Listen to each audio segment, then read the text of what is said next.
श्री स्वामी समर्थ. आज बनवणार हे मेथीची भाजी. बघा कशी बनली, हिरवीगार, सकाळ सकाळी थंडीची.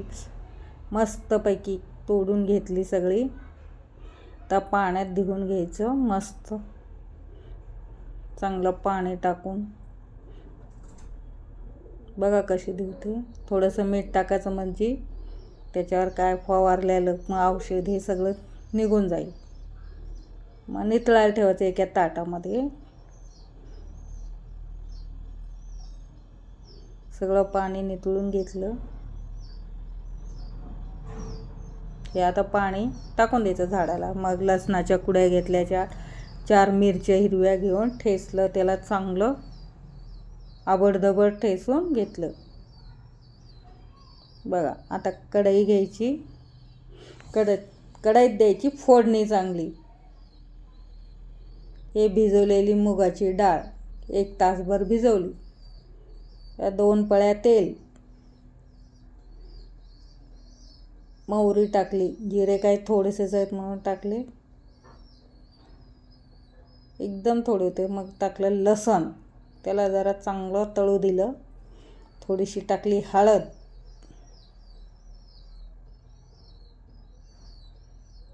मग मिरची पण चांगली तळली, लसण पण लालसर झाला.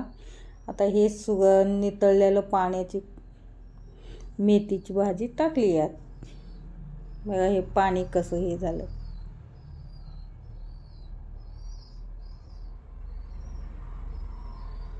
अशी परतून घ्यायची, खाली वर करून. मग नंतर त्यात डाळ टाकून द्यायची, ही भिजवलेली डाळ.